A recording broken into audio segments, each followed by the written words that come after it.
Do you want to be part of something bigger? At Siemens, we use AI to transform the everyday. Our engineering solutions drive innovation and change. We're leading in technology and building a sustainable future. Join Siemens and make an impact to transform the everyday. Apply now and be part of something extraordinary. Visit siemens.co.in/careers.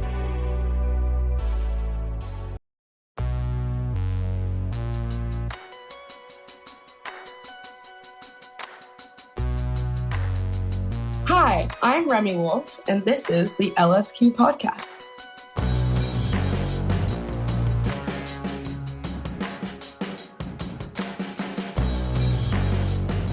Hey, it's Jenny LSQ.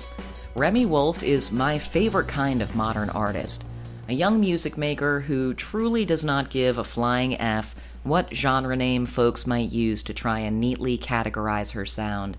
Remi realizes that, as she once said, genres are pretty obsolete at this point. She said, quote, "I think artists are their own genre, where every artist is creating such a world for themselves that they are becoming the sound and the thing." And the world that Remi has created with her music over the past several years, and now 2 full-length albums, including her awesome sophomore LP Big Ideas, is kaleidoscopic and soulful and trippy and funky and full of humor.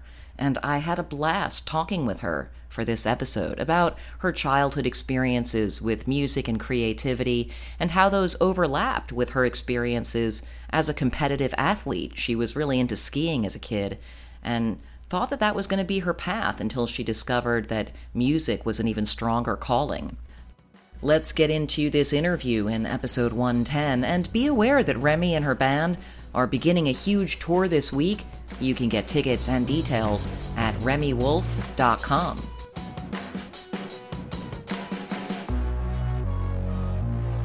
So I've been really enjoying listening to Big Ideas, your new album, which came out just recently. Congratulations on that. Thank you. One of the things I notice about the songs is that there are a lot of references to life on the road and a lot of lyrics that reference traveling and sort of the fun stuff that's happening off stage when you're not performing. Are you actually writing when you're on tour? Do those songs happen sort of at the end of the day? Do you find moments to write in the midst of all of that? A lot of the songs were written kind of between the time of separate tours. So I would especially in 2022, I was doing back-to-back tours. And I would have a week in between, or 2 weeks, or maybe a week and a half. But yeah, most of these songs, all of these songs actually were written between tours in the most busy touring schedule I'd ever had, which was 2022 and 2023. It was 12 tours. It was psychotic. And I kind of was just trying to capture, just honestly what was going on in my life at the time. What do you think you've learned about yourself from living on the road in that way?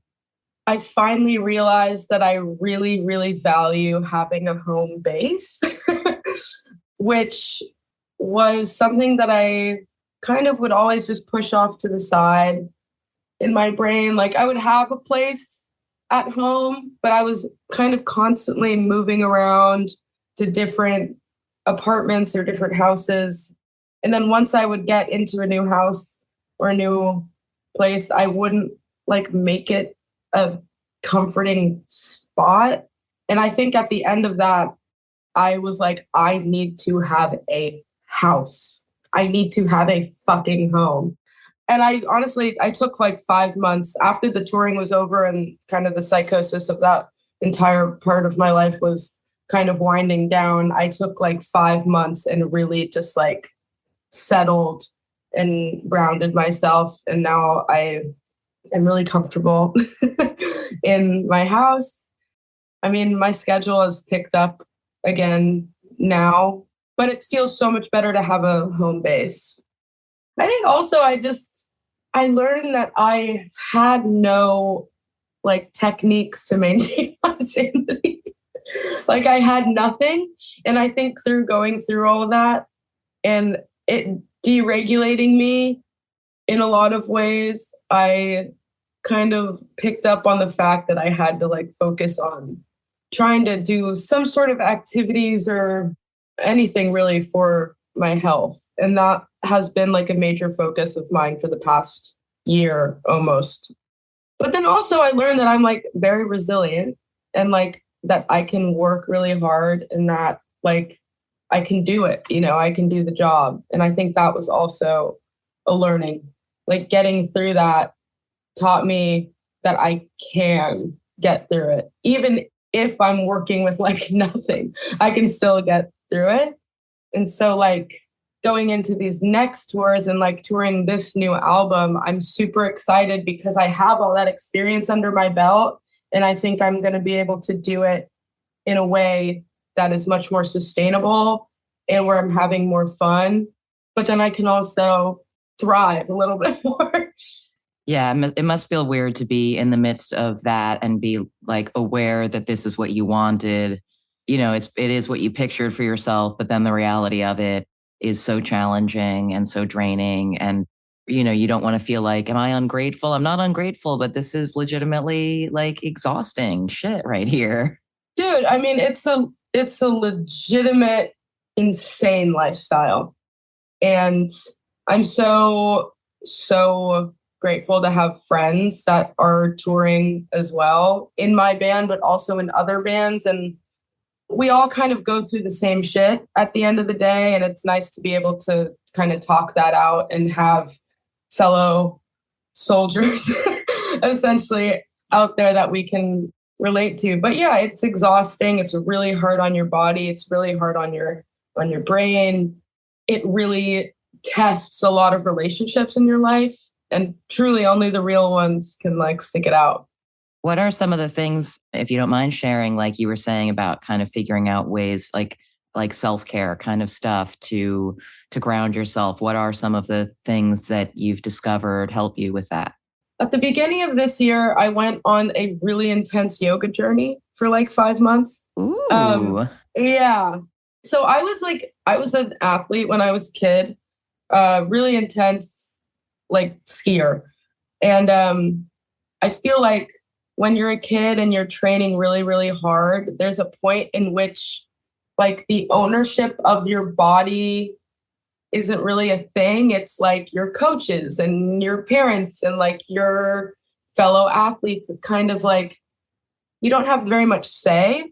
So for a while, like after I stopped skiing, which was when I was around 17, pretty much for the past 10 years, I've had like a really deep resentment for like exercise and like the gym and any sort of training because I associated it with me not having control. And I think the reason that I kind of fell into yoga at the beginning of this year was, first of all, my body was completely fucked from tour. I was so tight from head to toe, which was just a compounding of my tightness from when I was a kid that I never dealt with. So like, I knew that I needed to stretch. So I was like, okay, what activity stretches your body? Yoga. And so I got into yoga. At first I was horrible. And in LA, obviously we do hot yoga. So it was really hot. But by the end of the first time I went, I was like in this euphoric, like cleansed state of like being soaking wet with my own sweat and feeling like my back had felt like the best it had felt in a really, really long time. And then I kind of got addicted to it. And it truly like changed my life at the beginning of this year because it allowed me to kind of get back into my body in a way that felt like I was in charge. And also I just like started feeling so much more like limber and just so much tension was released that I'd been holding for a really long time. So that is a huge, huge thing for me. Tour kind of fucks that up, unfortunately. But that's my goal for this next tour as I'm trying to figure out how to integrate like the exercise that I really got into when I was at home and then tour. And that's my goal over the next 6 weeks. So going way back in time, you referenced just the many years of being an athlete and doing skiing really hardcore. How early in the mix did music and art and creativity start to rise up like alongside that as something that you were also interested in? Well, I mean, even before I was singing, I was like a deeply creative kid, and I loved painting and drawing and like any form of sculpture, any like intense craft or like activity where you were building something and like creating something. I was really intense about it. Like there's videos of me as a child like assembling this board of like gears, and I was assembling it, and I was probably like 3 and my brother was 1, and he kept touching everything, and I was screaming at him like, Loki, stop touching it. Like, just like deep control freak. But I've been interested in art on a broader scale for pretty much my entire life. Singing kind of started when I was in 4th grade, so maybe about 8 or 9. And I had this friend from elementary school, and we would go to her house and we would like try to sing in harmony, and we would make up dances to songs. Like, I think we made up some dance to like the Black Parade. Ooh. Yeah. So was that the kind of stuff you were listening to, My Chem and stuff like that? When you were singing and trying to harmonize, like what were you emulating? It kind of ran the gamut. Like we would listen to that, and then like High School Fucking Musical, and then like I really loved the song How Bizarre by OMC, Stevie Wonder, Jason Mraz. Like, and so was it mostly the radio and MTV and stuff like that was where you were exposed to music? Yeah, lots of what about your parents and stuff? Was there stuff they were into that kind of permeated? Yeah, my dad loved like 80s classic rock. So like AC/DC, Guns N' Roses, Aerosmith. And I think that that's kind of where I found my love of like belting and like screaming, because they do it so well. And that shit is still in my bones. Like it really is. Like I love those songs. I mean, I love Led Zeppelin, like all of those bands, they still like really resonate deep within my soul. And then my mom, I think, is more of like a pop head, and she would listen to a bunch of different stuff, but you know, she had 4 kids, and so we were listening to a lot of pop radio when I was a kid. And then she also really loved like Prince. So yeah, it was kind of a collection of classic rock and radio. And then I started a girl band. It was me and 2 girls, and we would sing in harmony, like barbershop quartet style. And we would do like these really old songs, like Build Me Up Buttercup and like Lollipop. And we did a Celine Dion song at one point too. You Raise Me Up, we did by Celine Dion. We were doing a lot of different stuff like that. And that really trained my ear in harmony early, because it was really, really focused harmony work. And I think that's kind of where I started falling in love with, you know, like kind of a wall of sound harmonically or vocally, which is such a huge part of my music now to this day.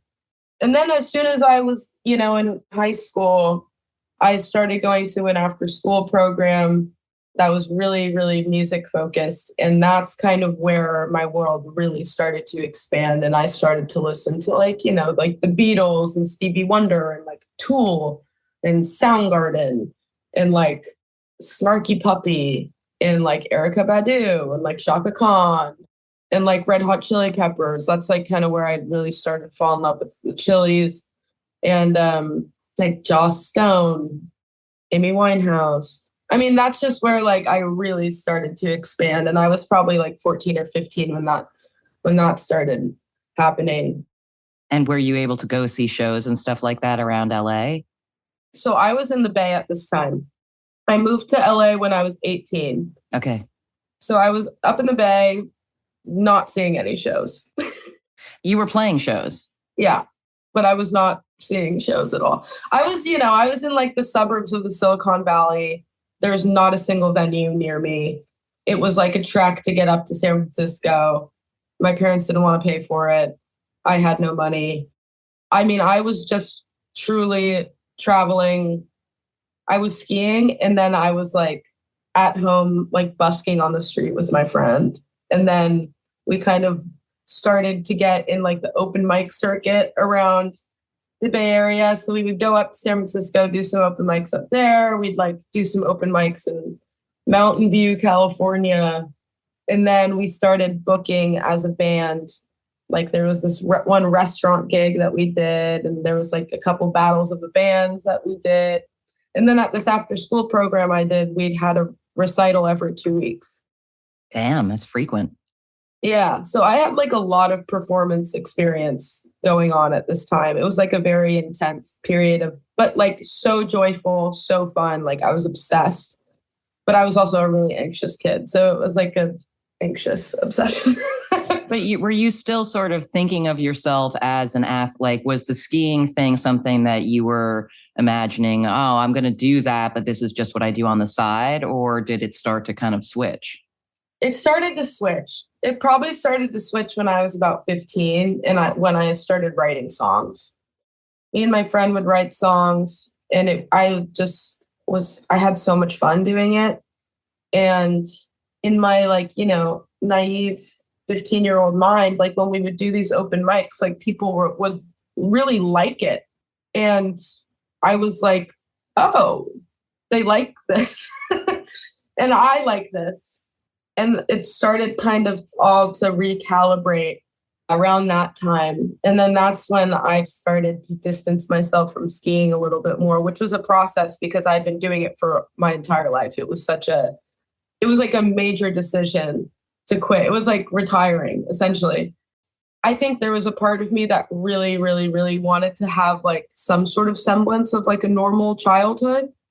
And I stopped skiing my junior year of high school. And then those last 2 years of high school, I just like had the best time and was like finally able to like settle in like a friend group. And I wasn't like straddling social scenes. I don't know. I finally felt normal, which was a really nice thing. And then also I was just got to really focus on music and doing that with my friends and kind of learning my strengths and my skills and learning that I really wanted to pursue it. If you were to compare like sort of the good feeling that you would get from skiing or the thing that kept you going back to it or that initial spark that kept popping up to music and singing, sort of what are the different things that they bring out in you? How are they similar and different in terms of like making you feel good? I think I love being fully in something. Like I love for it to kind of take over my entire being. Like I hate being half-assed about anything. And music and any sort of athletic, if you're doing it on a competitive level, kind of requires your entire attention. And I think that I'm just like a deep diver in that way. And I let myself, take the ride of wherever music is taking me. And similarly to skiing, like wherever that took me, I was kind of riding it and like really enjoying that. I think there's an element of like competitiveness that also is a through line within myself. Yeah, competitiveness within myself, wanting to beat myself. But then also, there's like healthy competition in the music industry. And I think I like being pushed by other artists and seeing what other people are doing and being like, holy shit, that's really sick. I want to like do something equally as fucking sick. And of course, with competitive racing, it's truly a legitimate competition. So, and I actually didn't enjoy that element of skiing as much. I think that the like actual being like first place, second place, third place was actually a really difficult mindset for me. I mean, I wonder too, is it something of like just the actual, like you were talking earlier about yoga and sort of embodiment and, even the idea of being like an anxious person and having something you can do that sort of turns that off for however long you're doing it. Yeah. I mean, music is totally that for me. Like going into the studio, pure escapism and also pure expressionism. Like I can get it out. I can like work through it and it can, whatever's sitting up here for me, it can pass through my body in a way that feels really unlike any other drug in the world. Like it's so addicting to write a song and feel really connected to it and to like love what you're doing. It's probably the best feeling I've ever felt in my life. And that's a really, really important part of the job for me is just being able to like express myself in these bursts of time that I get to do it and to really fully dive into it and be completely fearless about it. And that's always a challenge too. And a challenge that I find really exciting and fulfilling at the end of the day. And I think I'm always pushing myself to be more honest and more candid and like more me. Like, how can I get this to be as me as possible? And I think that's a little challenge that I have rocking within my spirit at all times. The other thing I was going to say about music and sport, which I think is really important to me, is the community aspect and the friendship aspect. Because I grew up, in skiing. My closest friends were on my ski team. And I mean, I had friends at school and stuff like that, but truly like the community aspect of the ski team and then of music eventually when I was in high school later on was really how I made my friends. And it was how I connected to people. And I, to this day, like the community of my work, of my band, of my collaborators in the studio, of my team, like it's one of the most important parts of the job for me. And I really try to create an environment where it's super supportive and really friendly and like friendship driven, where we all just like have a mutual respect and love for each other, because that's just my favorite. I love to create that space for me to exist in and then for others to exist in as well. It's like my favorite. It really is one of my favorite parts of the job. And I just want everybody to have a good time and be happy. Truly, like at the end of the day, like I feel like part of why I'm here and in my position is to cultivate spaces where people can feel like they can be the most authentic version of themselves. And I try to employ that like across every single facet of my life. Those early songs, when you first started writing songs, like if I were to hear one of those, does it have the seeds of what a Remi Wolf song sounds like now? Yes. And what would be some of the elements that those songs had that are sort of still present in your music? Harmonies, funk guitar, funk bass, weird song structures, and kind of an unruly vocal. Like that was all there at the time. And I mean, my main collaborator to this day is Jared Solomon, and we met in high school when I was 15, and we were in a band together, and we still work together to this day, 12 years later. And I mean, he's like a huge part of my life and a part of my career. And we've really been developing a sound for a long time. It's kind of wild. What's an example of one of your first songs that you were then and are still proud of, like a moment, if you can share the title of a song and a description of a song that you're like, that was when I started to crack the code? We had this song called What You Doin', which I now have a song called What You Doin' as well. And they sound really different, but I think it was like the beginning of some sort of seed for me. I think at the time I was listening to a lot of Red Hot Chili Peppers and like Cage the Elephant and stuff like that. I don't know. It was just kind of this cool, like funk, slap bass, like situation. Lots of harmonies. Me and my friend Chloe would be harmonizing with each other. And I think I've always kind of had like a knack for melodies. I think lyrically, I feel like that's been my biggest progression. Like the lyrics of this song make not a single ounce of sense. Like it's just so nonsense. No idea what I was talking about.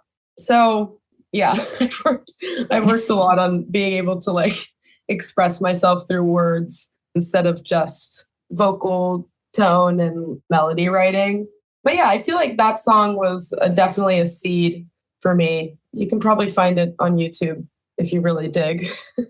One thing I did find on YouTube, not surprisingly, was a video of your American Idol audition Oh yeah. back in 2014, which I didn't, as a fan of your music, I didn't know that about that tiny, I don't know, don't even want to say chapter, right? But like that moment in your life, which, must have just been so surreal as a person who had already started writing songs and maybe started thinking of yourself as an artist and more than just a singer or something like that. But what was your main takeaway? And what is, I mean, I'm sure it has changed over time, but looking back now, what do you think was meaningful for you developmentally about just even trying that? Mm, that was such an interesting experience in my life because I had really no intention of ever doing a show like that. I was studying with a vocal teacher at the time in preparation for like college auditions. And she had a producer friend, I guess, that worked at American Idol, reach out and be like, yo, like, if you have any students that you think would be good for the show, please send them over. They can skip the line.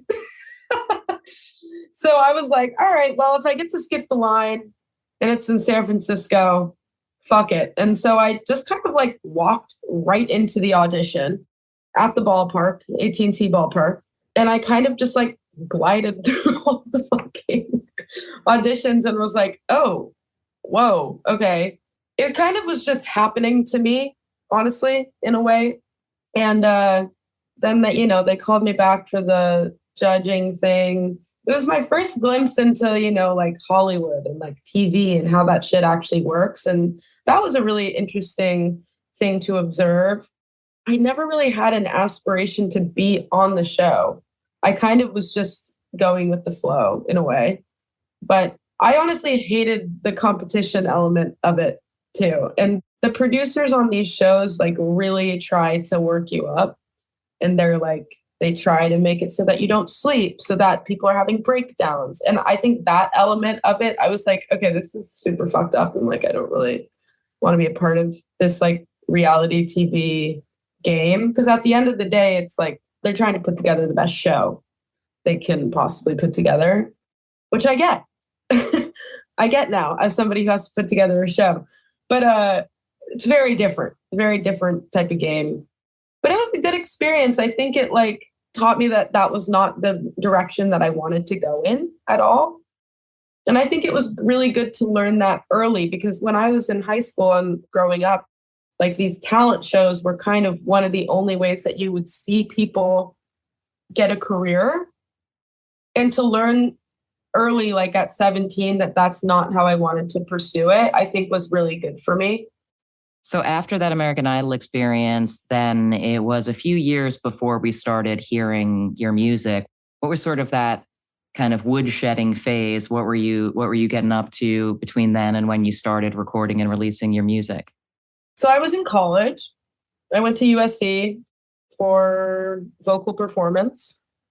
And I was like a complete degenerate, honestly.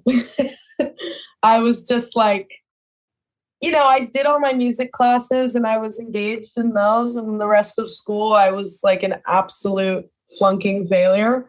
And I lived in this big Victorian house near school. And there was like 11 of us living in the house. It was essentially like a makeshift frat house, but for only music kids. And I feel like that's really where I got my education and kind of everything. Collaboration, like friendship, jamming, throwing shows, throwing parties, creating really fun environments, and then also like songwriting in my bedroom and songwriting with other people in my class and other people in my house. And I kind of just did that for 4 years in a very like, not lackluster way, but I was just like partying the whole way through. So I was like really focused on partying and really focused on music and like not as focused on school, but I was keeping up in the music classes. But that was kind of like where I was kind of head down, just kind of living life and experiencing life. I mean, I'd been a child athlete for so long. I hadn't partied. I was a very like contained kid. And then throw a contained kid into a, Free for all. Into a free for all. And I was nuts. I was nuts. I think that's what's kind of, I don't want to say supposed to happen, but I do think that is sort of, it's important developmentally once you're like, okay, nobody's keeping track of me, nobody's monitoring me in that way, like to just see what happens if you go buck wild or something. Oh, yeah. And I went buck wild. And honestly, I was fine. I was like, well, I had a lot of mental health shit going on at that time. I mean, as like a lot of like 18 to 22-year-old kids do. And you're just like, you're learning so much shit all at once for the first time and your brain can't process it. But essentially, I was just writing music, hanging out with my friends and partying, throwing house shows, performing at a lot of different house parties. And that was like my favorite fucking thing to do. And it's still a very important like touchstone, I think, in my life that I always kind of reference back to when I'm performing at my own concerts now and putting together shows now. And I always kind of want it to have the feel of like a grimy house party. And I want everybody to be sweaty. And I want you to just be like going so fucking hard because you have like nothing else to do tomorrow, essentially. And I think I feel like I'm kind of always referencing that feeling. And I'm playing like in my band now, I'm still playing with a lot of my friends from college and my friends who lived in the house with me. We had a band called Toronto Dump.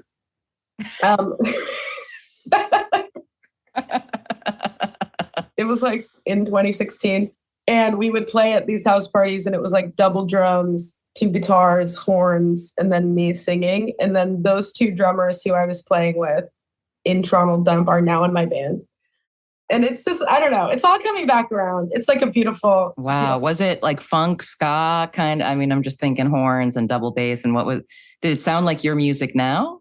Ish? Well, we were doing covers. It was a lot of covers, nice. But we were like funkifying the fuck out of these covers. It was like, we were just rocking hard. Like we would do like rock Drake covers.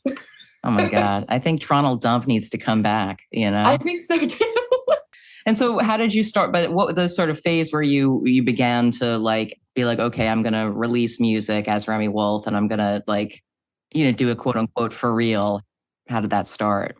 I guess I started taking everything a little bit more seriously in my senior year. So I was probably like 21 or 22. And that's when I really started writing a lot and writing for myself and like really trying to meet producers and songwriters who were outside of like the USC community. And I was kind of like, just, putting one foot in front of the other, stumbling into situations. I went to like a writing camp that I kind of stumbled into. I found myself in sessions with producers in LA. And I kind of learned quickly that like I was probably not meant to be writing at that point in my life. At least I wasn't meant to be writing top line or like songs for other people. I really needed to focus on my own shit because that was really what was like calling to me. And Jared, who I talked about previously, kind of rocketed back into my life in a very quick and intense way. And he came through and stayed at my house for a week in LA. And I hadn't seen him in like 4 years. And in that week, we made so many songs. One of them was my song Sauce. I think that was the first song that we made together in 4 or 5 years. And that kind of started just a snowball where we were both kind of like, whoa, I think we both need to pursue this together as like a duo. And it kind of just snowballed and he kept traveling out. We kept writing more and more songs. We would go on like little fake writing trips to like San Diego. And essentially we would all just, me and my friends would all just go party for like 4 days. And then we wrote a fuck ton of songs. And it was so DIY at the time too. But that was like the energy that I was following. We were just kind of writing and writing and writing and writing. in the most DIY fucked up bedroom type of way. And it was so fun. And I think the first song I released was my song called Guy. And kind of immediately after I released it, I think I got hit up by an A&R who ended up being the A&R that I signed with at Island. And it took maybe a year and a half to get to the signing with him. But we just had like this momentum and this spark and this desire for both of us to like have it be our career. And we were both working at restaurants and having a somewhat miserable time.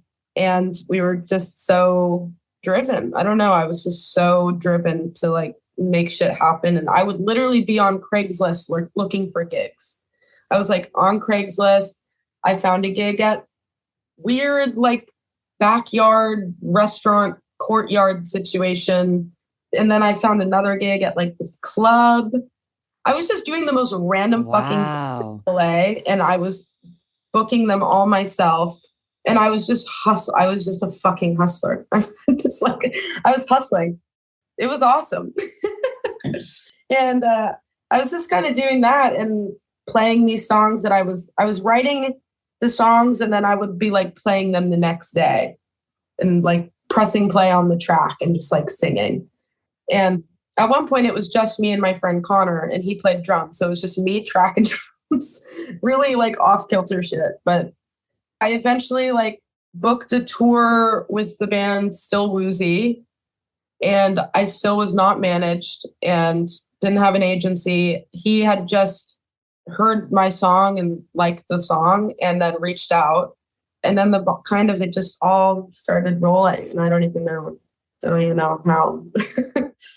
If that sort of significant week or so when you and Jared first reconnected was like kind of one major breakthrough in discovering something about your project, like what would you say is something since then? Like what other moments have there been since then where you discovered whether it was a new technique or just a deeper connection with this idea that you said earlier about like trying to make it as much you as possible, the most you thing that there ever was? Oh my God. I mean, there's countless moments, I think. Is there an example from the making of Big Ideas that you can think of?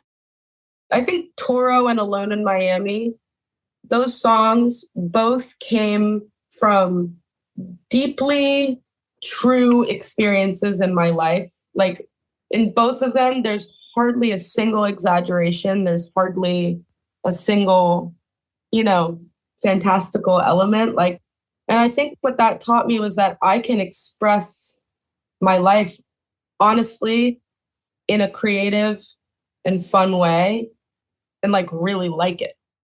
Because I don't know, I feel like in my earlier work, like on my project Juno and on my EPs, I think there was an element to my writing that was really kind of fantastical and like illustrative, but sometimes it was like illustrative for the point of illustration and for the point of fantasy rather than the point of like saying something.